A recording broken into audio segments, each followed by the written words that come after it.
Em nome do Pai, do Filho e do Espírito Santo. Amém.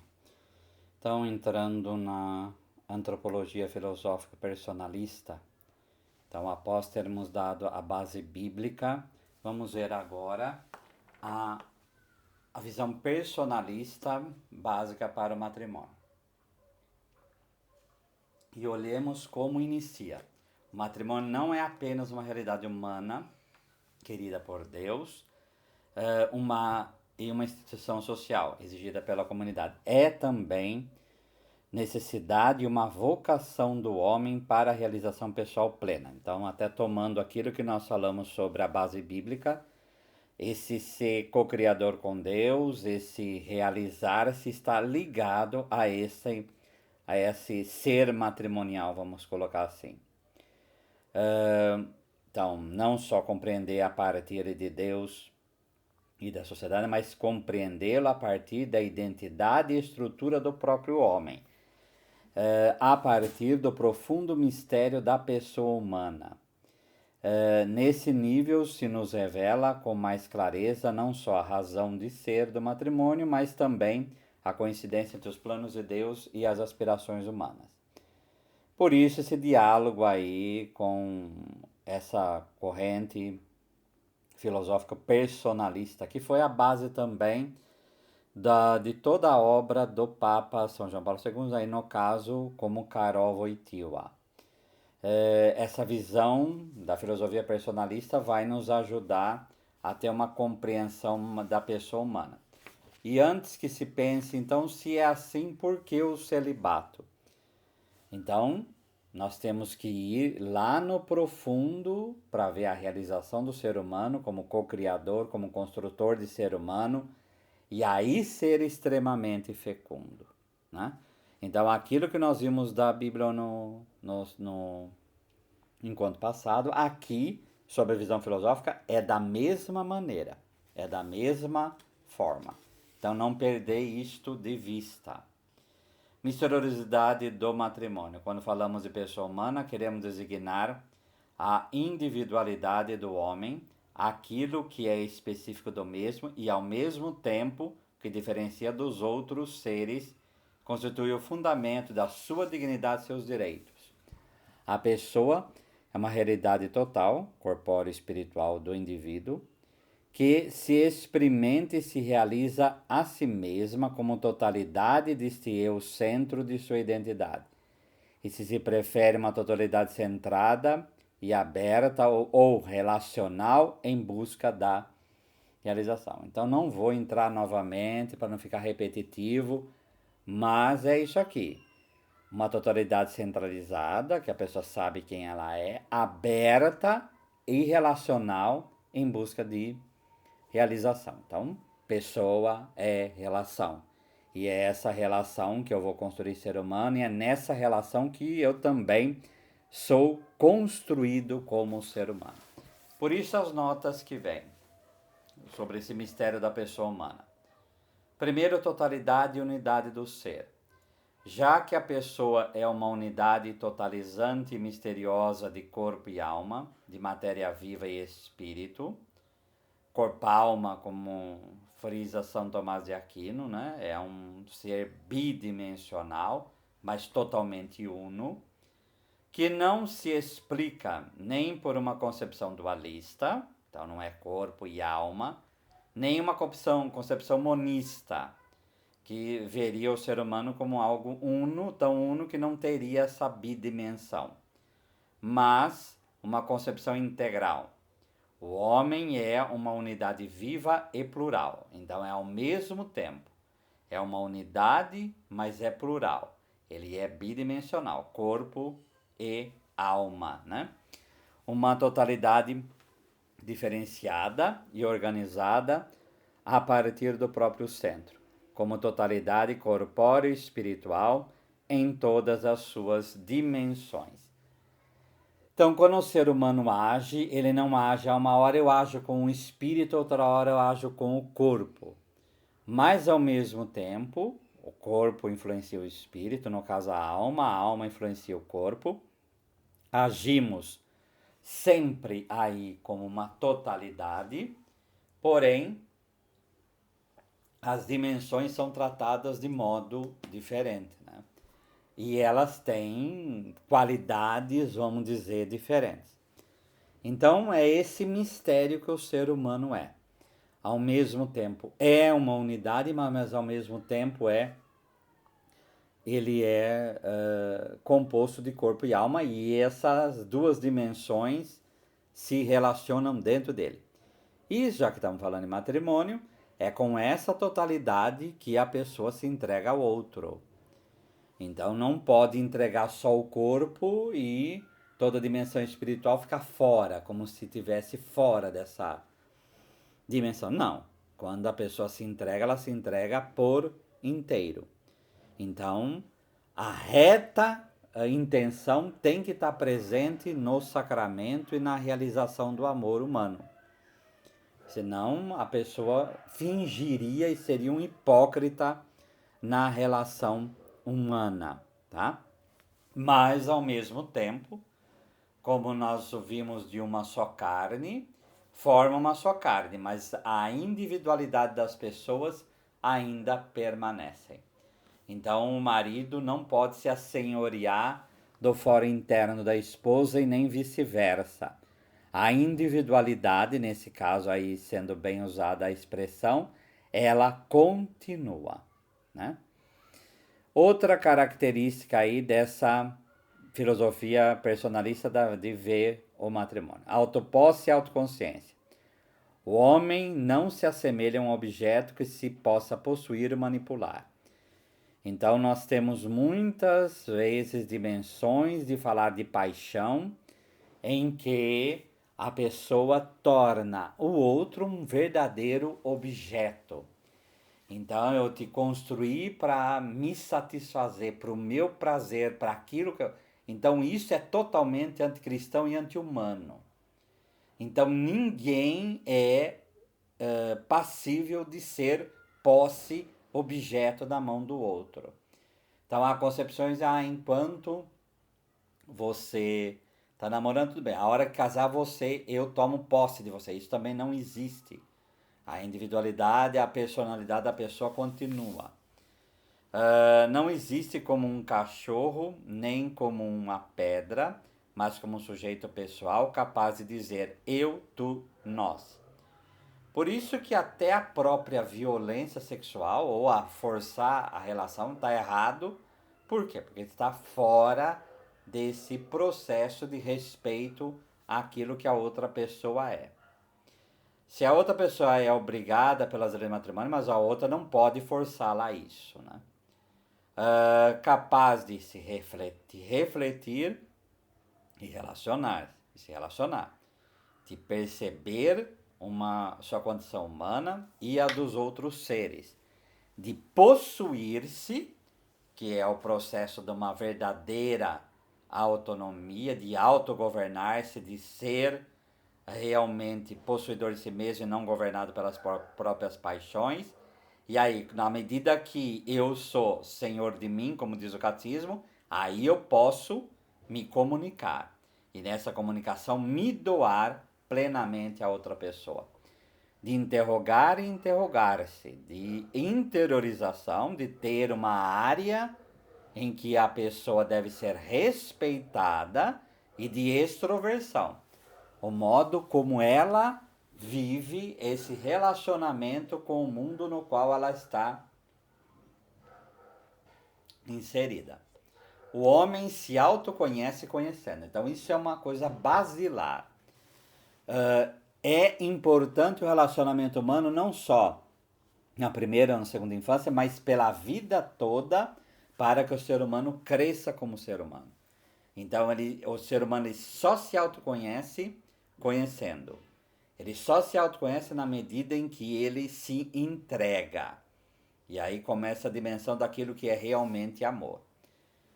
Se autopossui dando-se, né? Mas naquela doação livre, consciente e não instrumentalizada. Aí a pessoa não se conhece, mas muito pelo contrário, ela se torna um objeto e o objeto não se conhece. Tem autoconsciência, tendo consciência das outras realidades que o cercam. Então, a formação dessa autoconsciência passa pelo relacionamento com as outras. Então, o matrimônio, totalidade e unidade do ser. Nessa unidade, autoposse e autoconsciência. Então, o ser humano não perde a sua pessoalidade, a sua individualidade, ele continua sendo ser, com consciência, etc., para aí livremente se doar. Essa singularidade e individualidade, nós temos que voltar novamente lá ao Gênesis. A pessoa humana é uma essência absolutamente singular, irredutível a qualquer outra realidade. Mesmo sendo homem como os demais homens, separa-se e sobressai diante de tudo que não é ele mesmo, experimentando-se como um eu único, singular e reiterável. Cada pessoa humana é um alguém concreto, insubstituível e irredutível. Se realiza de forma singular, essa personalidade se identifica com a outra. Nenhum rosto humano pode ser substituído por outro sem que nada se perca. Então, essa singularidade, essa individualidade deve ser preservada. Então, novamente, uma só carne, une-se, mas a individualidade do esposo e da esposa permanece. Então, é a mesma coisa que nós falamos lá sobre a totalidade do ser. O relacionamento de corpo e alma é bidimensional, mas é um ser uno, como vai dizer São Tomás de Aquino, corpo-alma. Aqui a mesma coisa, só que no relacionamento dos dois indivíduos, das duas pessoas em matrimônio. Então, forma uma só carne. A fragilidade humana é unida, e essa fragilidade unida se torna proporcionadora de vida. Porém, a mulher não vira um apêndice do marido, e é o significado lá da costela, que é mesmo nível, e não se torna cabeça, no sentido de... E o marido vai se tornar cabeça, mas num outro sentido. Porque a mulher não é tirada do pé do marido. Né? Ela não é tirada do pé. Então, a cabeça, no sentido que São Paulo fala, lá em Efésios 5, vai ser em matéria de governo, mas não em matéria de que a mulher se torna apêndice, então ela tem que se despersonalizar para virar um apêndice do marido. Não é esse o sentido da passagem lá. Então, tem que ficar bem claro a comparação, porque a criança, quando nasce, ela acha que a mãe é o prolongamento do corpo dela. Depois já entrando num processo de individualização. Agora, há homens e há mulheres que querem que o outro, o parceiro, a parceira, se torne prolongamento da própria personalidade. Então, isso não é se tornar uma só carne. Isso daí é verdadeiramente a pessoa despersonalizar o outro e esquecer que o outro se torna uma outra pessoa. Na própria Sagrada Escritura, Eva toma a decisão ali do pecado, porque a mãe é educadora, por isso que a serpente vai primeiro com ela, etc. Mas ela toma decisões. Então, apesar de ser uma só carne, ela continua com decisões, como Adão também continua com as suas decisões. E há decisões dessa uma só carne, que as decisões em conjunto. Liberdade e realização. Outra característica do homem é a sua liberdade. Então, só ama, e aí o amor como entrega para ser verdadeiramente co-criador, só existe amor como entrega, tendo por base, o amor eros, quem tem liberdade. Então, é impossível pensar amor verdadeiro sem essa liberdade. Conforme João 12, ninguém tira a minha vida, eu dou livremente. Então, esse dar livremente, que é a característica do mistério pascal de Nosso Senhor Jesus Cristo, deve ser a característica da relação do homem com a mulher e da mulher com o homem. Tá? Essa capacidade de decidir sobre o próprio destino para se realizar-se como pessoa. Então, a diferença com o livre-arbítrio vão tomar a capacidade do ser humano de tomar decisões, mas a liberdade é essa tomada de decisão em vista do bem para eu me construir da minha própria vocação, aquilo que eu fui chamado nessa vida. Então, a liberdade sempre vai apontar para o bem, porque na medida que aponta no livre-arbítrio para o mal, a pessoa deixou de ser livre e se torna verdadeiramente escrava, então não tem mais liberdade. Então, a liberdade, a característica, a palavra-chave aí seria essa capacidade do ser humano de se governar a si mesmo e poder se doar, então, para sempre fazer o bem. Na liberdade descobre ao mesmo tempo sua capacidade de presente e possibilidade de futuro, tá? O seu poder, sua responsabilidade, mistério e imperfeição. Agora, eu só atinjo aquilo que eu sou na medida que eu dou passos, né? Porque o ser humano, Deus deixou no devido limite aquilo que é a liberdade para o ser humano decidir por si pelo bem. Então, aquilo que está em Deuteronômio 30, o bem e o mal, a morte e a vida. Escolhe, pois, a vida. Então, está sempre diante de nós a escolha do bem e do mal. Mas o Senhor fala, escolhe, pois, a vida, escolhe, pois, o bem. Então, esse é o drama da liberdade humana, mas é assim que o Senhor quis. A liberdade, então, leva o homem, o ser humano, a compreender que é um ser em vias de realização. Então, podemos colocar perfeitamente aí a palavra vocação, né? Então, está em ser e é o que somos chamados a ser, é o que vai verdadeiramente nos completar. E aí, a vocação matrimonial, não estamos fugindo nada do assunto. É livre, mas acorrentado, tá? A limitação. Age livremente, mas sempre tem de lutar para conseguir a sua liberdade. Então, o drama humano do relacionamento entre liberdade e segurança. Então, se eu aposto demais na liberdade, eu perco a segurança, então a pessoa começa a se entregar para qualquer pessoa, começa a viver uma vida totalmente desregrada, e isso vai fazer com que ela se perca. Se ela vive somente na segurança, ela nunca vai atingir aquilo que ela foi chamada a ser, né? Então, é este equilíbrio entre liberdade e segurança, e é nesse equilíbrio perfeito que nós vamos atingir aquilo que somos, e aí no caso do matrimônio, nada foge, porque no consentimento pessoal irrevogável, essa liberdade é fundamental. Então, a pessoa totalmente consciente do que ela está assumindo e consciente do que ela está se entregando, aí sim acontece um sacramento pleno. Sem liberdade não há sacramento pleno, né? A liberdade é posse e tarefa, dor de escravidão e paixão de plenitude. Sendo uma liberdade inevitável, é também uma liberdade incerta, ameaçada no mundo e exposta à traição de si mesma, né?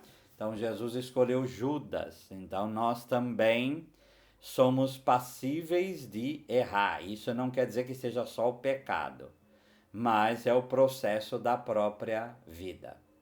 Pois bem, todos esses aspectos da pessoa humana entram em jogo na forma privilegiada no matrimônio e faz com que dê uma realidade plenamente humana.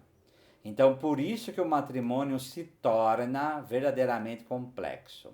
Se ela é uma unidade, totalidade diferenciada, tá? Matéria e espírito, né? Corpo, alma. No matrimônio se deve valorizar e aceitar o outro, não só em sua dimensão corporal ou espiritual, mas tem que aceitar o outro por inteiro. E fazer também com que o outro cresça por inteiro. Não somente no espírito, não somente no corpo, mas no corpo e na alma, tá? É alguém individual e singular, irredutível, como nós já falamos. O matrimônio deve basear então na aceitação dessa mútua singularidade, na descoberta, conhecimento e reconhecimento desse mistério. Sua grandeza e sua miséria, quer dizer, na saúde, na doença, na alegria e na tristeza, em todos os momentos da vida, eu assumo a pessoa como ela é. E vou nessa doação, ajudando a crescer, respeitando aí essa singularidade, essa liberdade. Por isso que uma das chaves que casais que vivem 50, 60 ou 70 anos juntos, A primeira coisa que eles vão falar é a palavra paciência. Por quê? Esse sofrer, o que eu, como diz a oração da serenidade, esse sofrer o que eu não posso mudar, mas também ajudar a mudar, tanto em mim quanto no outro, aquilo que é possível, e ter discernimento para saber a diferença. Então, esse drama humano, e que eu tenho que tolerar muitas vezes a limitação da outra pessoa para fazê-la crescer, exemplo, como nós já falamos na aula passada, Santa Rita de Cássia, né? Quer dizer, essa paciência de Rita é que foi levando a sua família até Deus. Então, como administrar isso, mas também como também falar aquilo que tem que ser falado, colocar limites aonde deve ser colocado limites, né? Então é o drama, né? É o drama de lidar com seres humanos que são limitados, mas eu tenho que respeitar. Eu não posso invadir, então eu vou transformar minha casa num Big Brother, colocar a câmera para tudo quanto é lado, gravação para tudo quanto é lado, vou e principalmente sem a outra pessoa saber, para saber o que ela está fazendo, né? Então isso não é um relacionamento de individualidade nem de liberdade. Então violar fora interno nunca vai ser um caminho para construir uma relação de confiança. Porque o matrimônio, se tem amor, se é amor, então deve ser uma relação de confiança, né? E se afirmamos essa autoconsciência e autoposse, compreende-se que todo matrimônio deve ser um ato que parte da própria interioridade. Então, aquele itinerário de sim que nós falamos, então é esse sim, essa aceitação e essa entrega deve brotar de uma consciência formada. Por isso que a gente falou que o sim, a aceitação começa no ventre materno, né? Porque é formar para este sim. E se afirmamos que a pessoa se constitui por uma liberdade que é ao mesmo tempo posse e tarefa, experiência e missão, isto quer dizer que o matrimônio, enquanto realidade interpessoal por excelência, que é o que marca o sacramento do matrimônio, só se constitui por uma decisão livre e comprometida diante de si mesmo, diante do outro, diante dos outros, mesmo entendendo que esse compromisso da liberdade é uma tarefa e um risco onde se joga o futuro. E aí entra Deus na história, né? Então, é uma decisão livre, mas como que eu vou saber que o outro está tendo uma decisão livre? Então, é algo que envolve a outra pessoa, envolve os outros, como nós já conversamos sobre a família, envolve a própria sociedade, porque é uma instituição. E aí, como que eu vou me entregar com esse risco de não saber o que vai acontecer daqui um dia, daqui 15 dias, daqui um ano, daqui 50 anos? É só Deus para dar esse tipo de garantia. E mais ninguém. E mais ninguém. No matrimônio, então, a liberdade se compromete para realizar-se, se realiza comprometendo-se. Então, é um dever que eu me dou, que eu faço, mas ele é livre. Então, esse jogo de liberdade e dever se juntam aí, tá? E isso é que me realiza, tá? Se é uma relação despersonalizante, dominadora, que aniquila o outro, então a pessoa, ela fica mais infantil nessa relação e ela não tem liberdade. Então isso não é um relacionamento de verdadeiramente cristão. Para ser um relacionamento verdadeiramente cristão, tem que ter essa liberdade. Compromete-se para libertar-se e se liberta libertando o outro, né? Então, eu, no matrimônio, tenho que ter a consciência de que eu tenho que fazer o outro mais livre e não mais escravo. O caminho da escravidão sempre é o aparentemente mais fácil. Então, casais que muitas vezes partem para isto, eles não são verdadeiramente, apesar de pode ter casado na igreja, pode ter uma aparência de normalidade, mas é uma relação doentia. em que um escraviza o outro fala de bom grado, deixa-me escravizar por ti. E essa é uma relação doente que não vai criar criadores. Quer dizer, filhos que nascem disso vai ser problema, tá? Fazendo dele alguém mais livre, promovendo e criando espaços para uma realização na liberdade. Essa relação, essa interpessoalidade matrimonial. Então, aplicando tudo isso agora no matrimônio, a pessoa se realiza na própria autorrealização livre. Né? Hoje, com esse esquema egoísta, em que a realização é o meu expandir egoísta de mim mesmo. Então, eu não quero limites, eu não quero nada, eu só quero alguém para me adorar, para me venerar e que fazer todas as minhas vontades. Então, isto não é autorrealização livre, isso daí é egoísmo puro. Essa autorrealização livre passa pelo relacionamento com o outro, passa pela limitação que a outra pessoa vai colocar na minha própria vida. Então, essa autorrealização de si mesmo é sempre, ao mesmo tempo, cumprimento de meu outro. Autorrealização e realização mundana constituem uma unidade dialética. Nesse outro, entra como parte primordial o outro. O outro do homem é, sobretudo, o outro homem, o outro ser humano, ou não eu como referência ao qual me realizo, é sobretudo o eu pessoal do outro. Então é nesse relacionamento livre que a pessoa se constrói e constrói a outra pessoa, né? E vai tendo aí, como vai dizendo, a consciência de si mesmo e se construindo. Por isso, no final, o homem, o ser humano, está inclinado para os outros, experimenta sua existência ligada aos outros, tem necessidade de comunicar-se e exprimir-se, existe coexistindo, é sendo com o outro, tá? Então, é nesse relacionar que eu vou me construindo como verdadeira pessoa. E aí sim, eu vou me construindo como ser humano. Ora, em que condições este ser com os outros é verdadeiramente realizante? Resumindo o aspecto da filosofia que nós vimos, podemos dizer que isso acontece quando supõe a aceitação do outro como tu humano, e não como um ele periférico, um desconhecido, né? Algo que se torna verdadeiramente, e aí vai ser coisificante. No próximo, tudo isto tem aplicação particular no próprio matrimônio.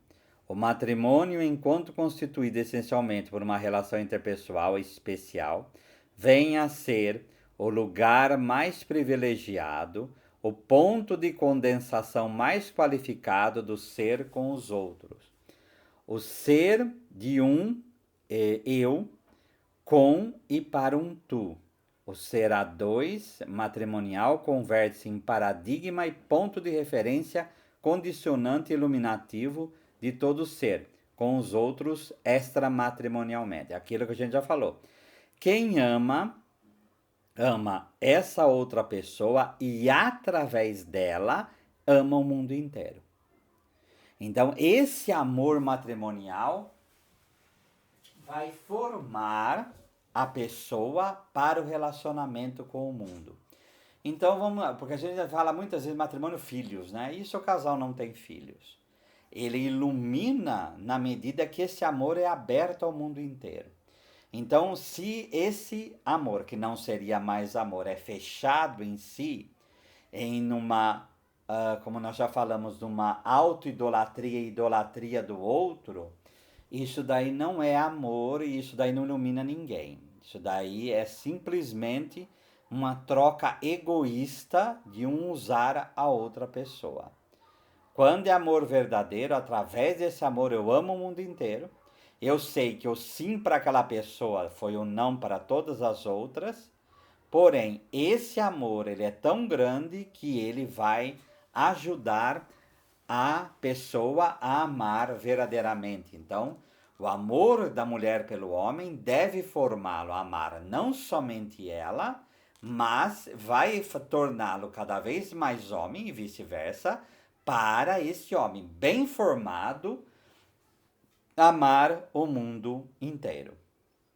O ser de um e ou eu com e para um tu, o ser a dois matrimonial conversa então em paradigma e ponto de referência, condicionante nominativo para o extramatrimonial. Ou seja, o que a pessoa busca em seu ser com o outro, encontra-o realizado de modo extraordinário no ser como um tu matrimonial. E esta experiência realizante será como um centro vital, a partir do qual assume sentido novo e colorido o ser com os outros extramatrimonial. Evidentemente, isso acontecerá quando a relação interpessoal matrimonial cumprir as condições de toda verdadeira relação com o outro. Quer dizer, na medida que não é uma relação dominante, dominadora, na medida em que é uma relação que faz o outro crescer. Então, só assim que vai ensinar a amar o mundo inteiro. Amor como inter-relação, então aí amor matrimonial. O ato mais perfeito de comunicação é o amor. Então, lembrar que comunicação do latim é tanto comunhão como comunicação, né? Então, podemos trazer, o ato mais perfeito de comunhão é o amor. Muitos autores pretendem definir o amor. Cremos que sua verdade não se esgota num aspecto, mas é complementariedade de aspectos. Por isso, posso dizer que o amor é a inclinação e sentimento especial de acolhida, afirmação e busca do outro, em comunicação com o outro, que leva a superar a separação ou solidão. Este estar e ser solidariamente com o outro que conduz à realização. Então, é essa entrega de estar com o outro, em comunhão com o outro, a outra pessoa. Essa entrega, então, esse sentido, o ser com os demais descobre-se o amor. Todos os elementos da inter-relação recebem seu verdadeiro sentido e têm possibilidade de realizar-se plenamente se existir o amor. E esse amor de forma interpessoal. Um amor que recebe dos outros e o amor que se dá aos outros, aí na próxima página. Então, o amor que recebe dos outros, então a criança é receptiva por natureza, e quando recebe, ela vai sendo formada para a liberdade, e aí, aos poucos, ela vai aprendendo, e aí vem a crise da adolescência para aprender a se doar. Ao mesmo tempo eu quero, ao mesmo tempo eu quero me doar. E aí, a chegar na idade adulta, o adulto é aquele que verdadeiramente se entrega, mas sem perder-se a si mesmo. Ele se entrega de forma consciente para outra pessoa, sabendo que ele produz vida e produz liberdade para que o outro seja co-criador. Por isso que Jesus vai amar o próximo como a si mesmo. Então, como eu amo a mim mesmo, é como eu aprendi na vida a amar a mim mesmo. Então, às vezes as pessoas têm muita dificuldade por causa da própria história formativa, afetiva, relacional que ela teve na vida. Então, ela não consegue amar verdadeiramente a si mesma com amor como Deus nos olha, como diz a 1 Coríntios 13, que serei conhecido como Deus me conhece. Então, eu me amo como Deus me ama. Esse seria o amor perfeito a si mesmo, né? E com esse amor eu amaria a outra pessoa.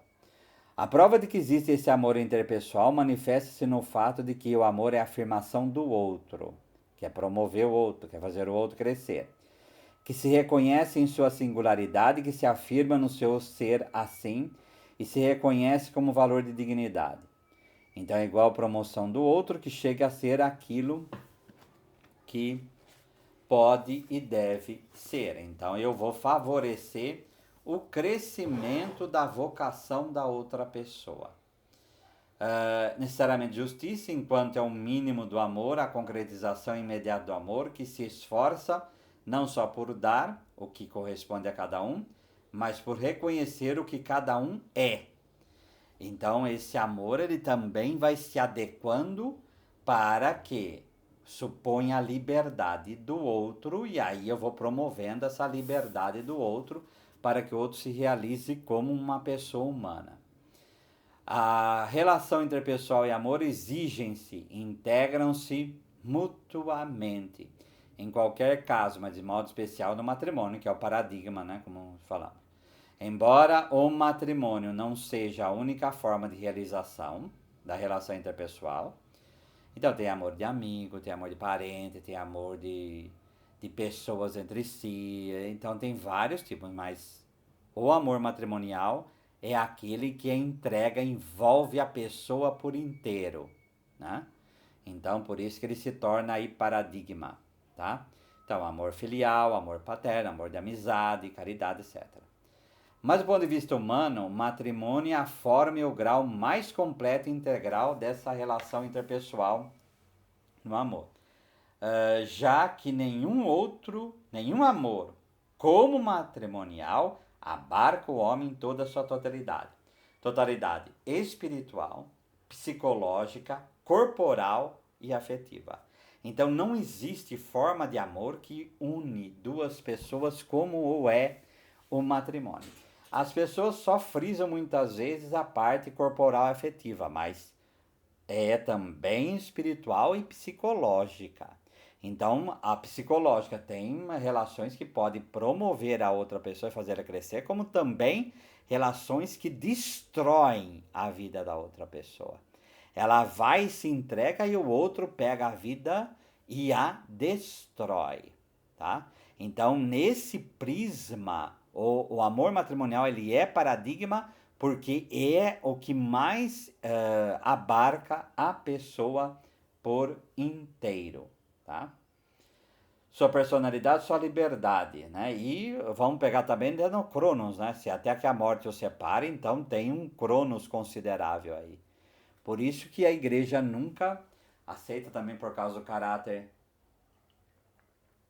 unitivo e da fidelidade que possa haver matrimônio por experiência, né? Esse amor não pode situar-se à margem dos outros amores. Se quiser ser verdadeiro, deve estar aberto ao amor aos demais e até ao amor do outro, que no caso é Deus, absoluto e transcendente. O homem, desde a limitação de seu conhecimento, sua liberdade, sua verdade, seu amor, vê-se provocado a uma abertura para o horizonte infinito do ser e do amor. E essa abertura à transcendência e ao amor, ele a descobre de modo especial em sua relação interpessoal matrimonial. Então, esse amor que, como está no Cântico dos Cânticos, transcende aquilo que o próprio ser humano é, esse amor deveria levar a pessoa a se abrir ao próprio Deus, ao próprio infinito, né? Essa misteriosidade do encontro do amor é a comporta pela qual descobrimos que o objeto de todos os nossos amores é o outro amor transcendente. Então, a experiência do amor humano deve fazer a pessoa se abrir ao amor eterno, ao amor que é o próprio Deus, tá? Corpo como símbolo realizante e limitante importância do corpo, né? O homem é um ser como os demais, chamado a realizar-se no amor, mas através do corpo, né? Então, tem pessoas que querem trabalhar essa coexistência corpórea de forma despersonalizante, de forma incorpórea, né? Interessante que a mulher de Goebbels falava que Hitler era um ser, ela não falava desumano, ela falava inumano, porque parecia que ele não pertencia, e é quase uma coisa meio divina, né? Então deu no que deu. Há relações matrimoniais que começam a trabalhar dessa forma. Então os dois pontos, ou uma absolutização do corpo, que aí deixa de ser simbolizante, porque aí valoriza tanto o simbolizante que a parte externa do símbolo, que simplesmente coisifica. E há aquela visão muito espiritualizante, tão misteriosa, que não quer passar pelo corpo, né? Então essa relação também se torna despersonalizante. E aí a gente tem que lembrar que Deus Caritas Est do Papa Bento XVI, né? O amor eros, ele é a base para o amor ágape. O amor eros, sem amor ágape, ele se torna louco, ele se torna desvairante, ele perde a noção, porque o ágape é que vai conduzir esse amor eros à entrega. Depois vai ser falado isso mais profundamente aqui para frente. E o amor ágape, sem base no eros, é um espiritualizante e desumanizante, né? Então aí também não adianta. O ser humano é um ser corpóreo. Então o primeiro símbolo do próprio ser humano é seu corpo. Então é com esse corpo que eu me relaciono, é com esse corpo que eu enxergo, que eu tateio, que eu vejo, que eu falo. Então o corpo é o símbolo que vai expressar a interioridade do ser humano. Esse ser e viver na corporidade não pode ser explicado por uma simples comparação como ser e viver no corpo dos animais, né? O ser humano é muito mais do que isto. É um corpo inundado de humanidade e nunca redutível à animalidade. Próximo, não obstante essa limitação, o corpo deve ser considerado como símbolo original realizante do homem, já que constitui ao mesmo tempo nosso próprio meio de expressão, nossa mediação para relacionar-se. O corpo é símbolo expressivo fundamental do ser humano. Então o corpo é verdadeiramente linguagem, dança, gesto, tá? Silêncio, movimento, riso, pranto, rosto, expressões e por aí vai, né? Então o próprio Jesus, o Evangelho, poderia muito bem ter falado de Jesus sem colocar nenhuma expressão dele. Então coloca desde os olhares reprimentes de Jesus como o seu suspiro, porque o corpo se torna a manifestação daquilo que nós somos, né? O corpo é também meio privilegiado de presença humana com relação aos outros e ao mundo, já que nenhuma outra forma de presença, retrato, telefone, etc., pode suplantar ou igualar a presença física. E aí vem a dor da morte, né? Que é a separação, inclusive no físico. E a visão do corpo sendo enterrado é algo que a pessoa trabalha o quê? Aí o relacionamento está acabado, mas eu sei que o referencial daquele relacionamento está sendo enterrado ali. O corpo é também limite, finitude, barreira e trava, inacabamento e vulnerabilidade. O homem nada pode sem seu corpo, mas o corpo do homem nunca é tudo que o homem pode ou quer fazer. E aí vem, que nós já falamos, só referenciando o que nós falamos na aula passada, a velhice, né? Então, envelhecer junto é também ver este corpo caminhando para a morte e sendo demolido, como diz o Salmo, como a traça rói, vai roendo o próprio corpo. Então, isto deve ser agora. A pessoa, quando casa, ela vai saber ler que, apesar daquele corpo estar envelhecendo, a humanidade daquela pessoa está ali. A vida daquela pessoa está ali. E é com essa pessoa que eu me relaciono, com esse corpo que hoje tem mais limitações, né? Dificilmente pode-se evitar o desnível entre o que se possa exprimir, comunicar e realizar pelo corpo e o que realmente se exprime e se comunica.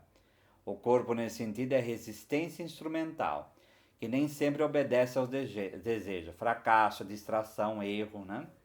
E etc. Tá? Às vezes é ausência e máscara, porque nele aparecem manifestações e acobertamento. Por isso que tem o livro da Vozes, o corpo fala, né? Quer dizer, o corpo expressa comunicação que muitas vezes a pessoa nem ela mesma percebe, como diz a janela de Johari, né? Há coisas em mim que eu sei e os outros sabem, há coisas que os outros sabem e eu não sei, há coisas que eu sei de mim que os outros não sabem, e há dimensão em mim que nem eu sei nem o outro sabe. Então, isso muitas vezes se expressa no corpo em que a própria pessoa não tem noção disto, né? Isso fica claro num processo de relação sexual entre duas pessoas e, no caso, uma sofreu abuso, né? Então, ela vai ter dificuldade, obviamente, na própria entrega, tá? Então, essas são coisas que a pessoa precisa trabalhar dentro de si mesma. Mas o corpo vai expressar, mas ela mesma não sabe por que causa a esse tipo de rejeição. Tudo isso tem importância excepcional para o matrimônio porque nos mostra o valor e a importância humanos do corpo na relação matrimonial, porque nos descobre sua qualidade simbólica, realizante, numa das situações em que mais entra em jogo, porque nos introduz em seu mistério e sua necessidade de interpretação na mesma interação matrimonial. E nós temos que lembrar que essa interação dos corpos vai ser o caminho para a reprodução, né?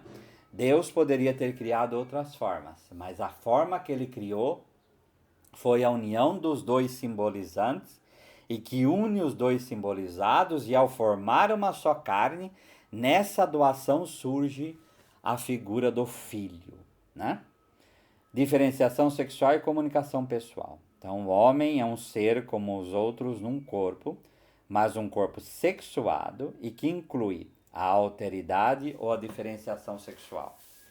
O caráter intersubjetivo do homem e da corporeidade humana tem uma expressão mais palpável no fato de que o homem existe como varão e mulher. Esta alteridade tem a sua base na diferenciação sexual. Então não vamos entrar nem em questão de gênero aqui. Isso daí, por isso que lá em Gênesis, por isso que eu fiz questão de, na aula passar, falar sobre esse processo de macho e fêmea. A Sagrada Escritura faz questão de mostrar que o ser macho, o ser fêmea, quer dizer, a sexualidade diferenciada entre dois seres humanos, e essa complementariedade é querida por Deus e é assim que Deus os fez, né? A sexualidade humana, ao comportar um conjunto de traços anatômicos, fisiológicos e psicológicos que determinam a existência diferenciada do homem como varão e mulher, se constitui um elemento fundante de uma abertura e de uma busca do outro, de um encontro interpessoal para a plenitude. Então, esse encontro, ele é, claro, entre seres humanos, pensantes, espiritualizados, etc., mas também de corpo, né? Então, passa pela união do corpo do homem e da mulher. A autoridade não é algo acidental, mas essencial. Então, para ser macho e fêmea, nesse caso, é essencial. Não é algo secundário. Então, é elemento essencial, estruturante do homem e da mulher. Constitutivo de ser homem ou constitutivo de ser mulher. É que a realidade sexual não é uma seção de todo o corpo, mas uma impregnação do ser humano completo, né? Tanto que quando começa a divisão da célula, quando divide em quatro, a quarta parte vai formar os órgãos genitais. Tá? Por isso, se pode dizer que o homem não só tem sexo, mas ele é sexo. Então, é com essa sexualidade humana que se relaciona com o outro. Essa configuração biopsicológica de identificação pessoal, de disposição para o desempenho de determinadas funções. É preciso sublinhar o significado humano da sexualidade, diante do exagero das semelhanças com a sexualidade animal. A sexualidade do homem se diferencia daquela do animal simplesmente porque é humana, tá? Então a gente não pode fingir que não há outros conteúdos e querer só, na comparação com o animal, ver somente ter somente uma visão instintiva. Isso despersonaliza e desumaniza o ser humano. O homem diante do animal não é apenas em par diferente, é totalmente outro humano. A pessoa é humanamente masculina ou feminina e a orientação para a relação interpessoal em sua necessidade de complementaridade. Ao sentido humano da sexualidade pertence também a fecundidade, como expressão e fruto de encontro interpessoal. E aí vem a base bioética para toda fecundação, que não pode aí usar meio artificial. Exatamente por causa dessa expressão, fruto de encontro interpessoal. Que é desse encontro interpessoal é que deveria surgir o filho, que tende a prolongar-se na humanidade nova. Portanto, a sexualidade está na base do encontro interpessoal, seja matrimonial ou não. Não pode haver relação interpessoal que não implique, maior medida, a sexualidade. Uma coisa é a sexualidade. Então, eu me relaciono com a outra pessoa sendo homem, eu me relaciono com a outra pessoa sendo mulher. Tá? Porém, o exercício, essa palavra-chave, vai ser o exercício da sexualidade vai ser para dentro do matrimônio. Mas eu não me dessexualizo quando vou me relacionar com a outra pessoa. Eu me relaciono sendo homem ou sendo mulher. Mas ainda é preciso dizer que esse encontro humanizado a partir da diferenciação sexual acontece sobretudo quando medeia o amor. A sexualidade é símbolo e encarnação, em meio de relação interpessoal, do impulso para a comunhão, da capacidade de doação e acolhida e, sobretudo, do amor. Tudo isso também que foi falado anteriormente, tudo isso é amor, né? O amor é o centro de sentido que faz a relação sexual um símbolo eloquente e transparente.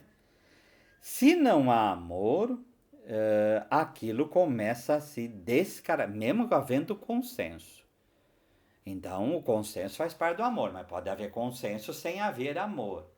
Então, a relação sexual aí, ela se descaracteriza como uma relação verdadeiramente humana. Quando o encontro sexual acontece no amor verdadeiro, o encontro se torna a verdadeira expressão e encarnação do amor. Uma expressão operativa e eficaz.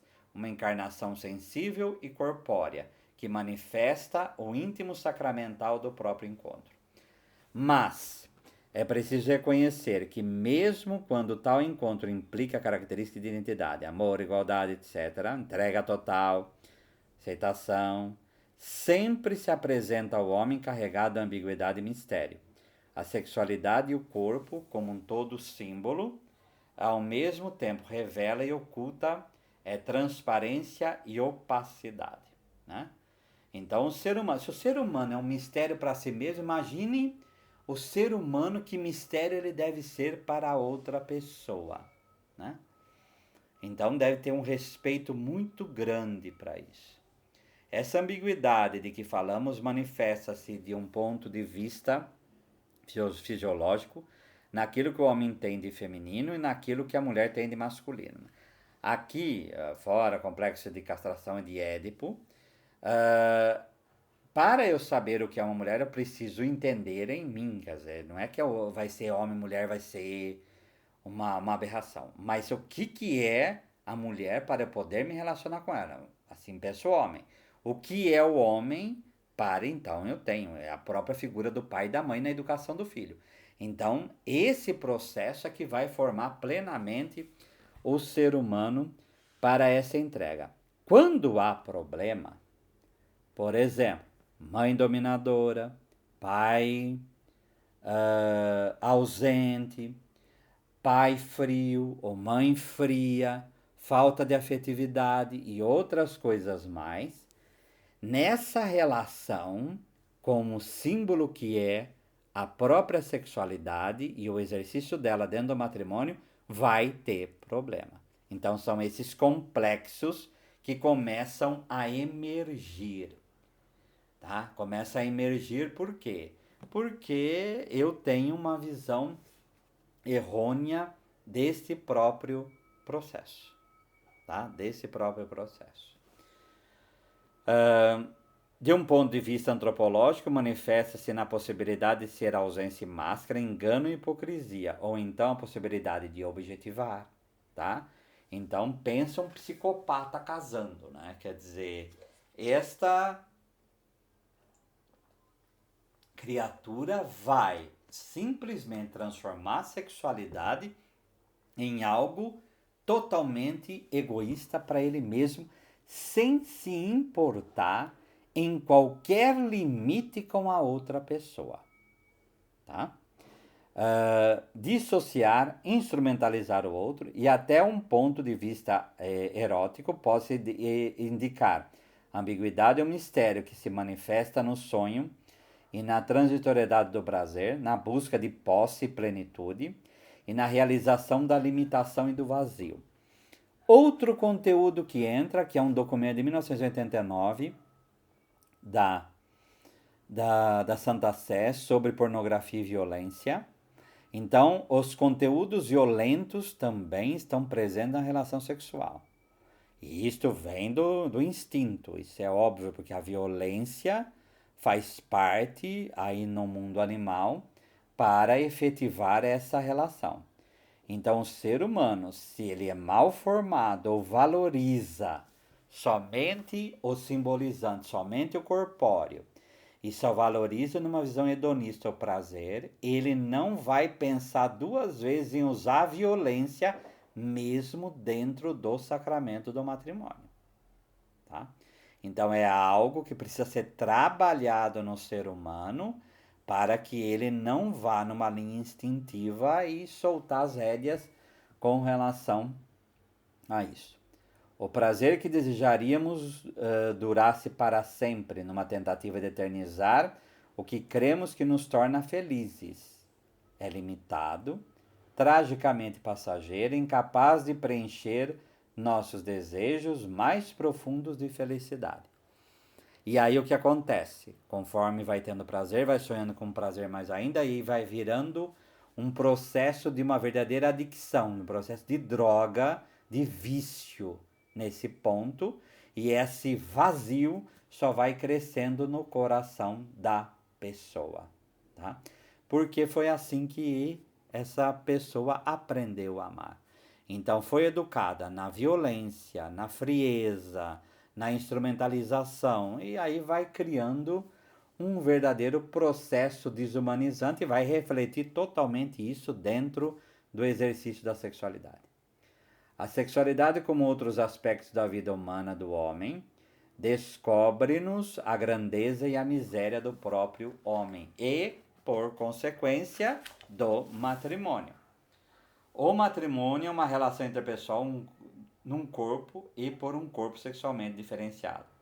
Sexualidade é a expressão mais integral do amor verdadeiro, mas é também um risco, sendo poderoso estímulo que nos impele ao outro. Então aí vem toda a dimensão do amor eros, da paixão. É também poder que nos ameaça converter os outros em objeto de posse. Por quê? Se há esse vazio e o prazer é algo que, como um anestésico, me ajuda a viver com o meu vazio, eu não vou pensar duas vezes em instrumentalizar a outra pessoa para que eu possa viver com o meu vazio. Ou esquecer que esse vazio existe, né? Essa dor mais profunda. Então, tornar o outro objeto de posse em vista disso.